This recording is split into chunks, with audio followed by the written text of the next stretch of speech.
പശ്ചിമേഷ്യൻ സംഘർഷ സാഹചര്യങ്ങളുടെ പശ്ചാത്തലത്തിൽ ആഗോള വിപണിയിൽ വലിയ മാറ്റങ്ങളാണ് സംഭവിക്കുന്നത്.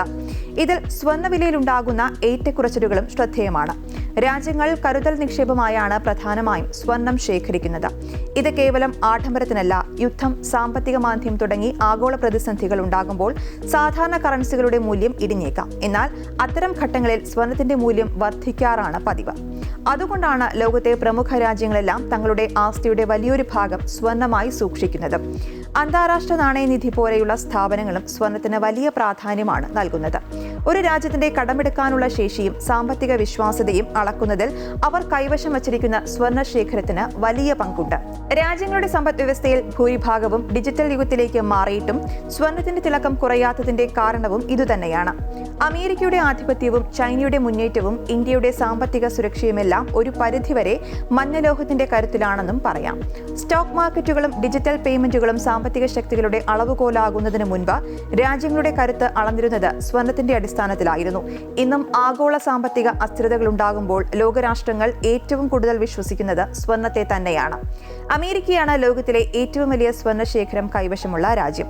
ഏതാണ്ട് 8,133 ടൺ സ്വർണ്ണമാണ് അമേരിക്കൻ ട്രഷറിയിലുള്ളതെന്നാണ് കരുതപ്പെടുന്നത്. 1944 ബ്രെട്ടൻ വുഡ്സ് കരാറിലൂടെ ആഗോള സാമ്പത്തിക വ്യവസ്ഥ അമേരിക്കൻ ഡോളറുമായി ബന്ധിപ്പിച്ചു. ഇതോടെ ലോകത്തിന്റെ വിവിധ ഭാഗങ്ങളിൽ നിന്ന് അമേരിക്കയിലേക്ക് സ്വർണം ഒഴുകിയെത്തിയിരുന്നു.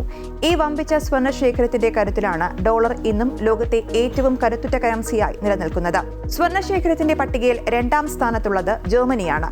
2ാം ലോക മഹായുദ്ധത്തിനു ശേഷം ജർമ്മനി തങ്ങളുടെ സമ്പദ് വ്യവസ്ഥയെ പുനർനിർമ്മിച്ചത് 3,350 ടൺ കരുതൽ സ്വർണം ഉപയോഗിച്ചാണ്.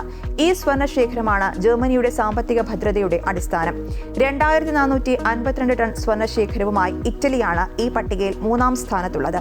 യുദ്ധാനന്തര കാലഘട്ടത്തിൽ കറൻസിയുടെ മൂല്യം സംരക്ഷിക്കാൻ സ്വർണം അത്യാവശ്യമായിരുന്ന കാലത്താണ് ഇറ്റലി ഇത്തരത്തിൽ വലിയ ശേഖരം കെട്ടിപ്പടുത്തത്. സാമ്പത്തിക പ്രതിസന്ധികൾ ഉണ്ടാകുമ്പോൾ ഇറ്റാലിയൻ സാമ്പത്തിക ശേഷിക്ക് കരുത്തുപകരാൻ ഈ സ്വർണ്ണ ശേഖരം സഹായിക്കുന്നു. ഏതാണ്ട് 2,437 ടൺ സ്വർണവുമായി ഫ്രാൻസും സ്വർണ്ണ ശേഖരത്തിൽ മുന്നിൽ തന്നെയാണ്.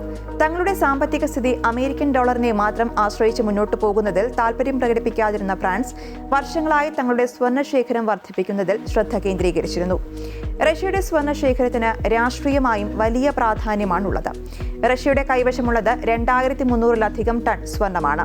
ലോകത്തിലെ ഏറ്റവും വലിയ സ്വർണ്ണ ഉൽപ്പാദകരിൽ ഒന്നാണ് റഷ്യ. വിദേശ രാജ്യങ്ങളെ ആശ്രയിക്കാതെ സ്വന്തം ഖനികളിൽ നിന്ന് നേരിട്ടാണ് റഷ്യ സ്വർണം ശേഖരിക്കുന്നത്. പാശ്ചാത്യ രാജ്യങ്ങളുടെ സാമ്പത്തിക ഉപരോധങ്ങളെ നേരിടാൻ ഈ സ്വർണ്ണ ശേഖരം റഷ്യയ്ക്ക് വലിയ കരുത്ത് പകരുന്നു. ചൈനയുടെ ഔദ്യോഗിക കണക്കുകൾ പ്രകാരം 2,299 ടൺ സ്വർണ്ണമുണ്ടെന്നാണ് കണക്ക്. എന്നാൽ ചൈന പലപ്പോഴും കൃത്യമായ കണക്കുകൾ പുറത്തുവിടാറില്ല എന്നതിനാൽ യഥാർത്ഥ സംഖ്യ വിലയിരുത്തുക എളുപ്പവുമല്ല. ഡോളറിനെ ആശ്രയിക്കുന്നത് കുറയ്ക്കാനും ചൈനീസ് കറൻസിയായ യുവാന്റെ മൂല്യം അന്താരാഷ്ട്ര തലത്തിൽ വർദ്ധിപ്പിക്കുവാനുമാണ് ചൈന സ്വർണം നിശബ്ദമായി കുന്നുകൂട്ടുന്നതെന്നാണ് റിപ്പോർട്ട്. ഈ പട്ടികയിൽ 7ാം സ്ഥാനത്താണ് ഇന്ത്യ. ഭാരതീയ റിസർവ് ബാങ്കിന്റെ കൈവശം നിലവിൽ 880 ടൺ സ്വർണ്ണമാണുള്ളത്.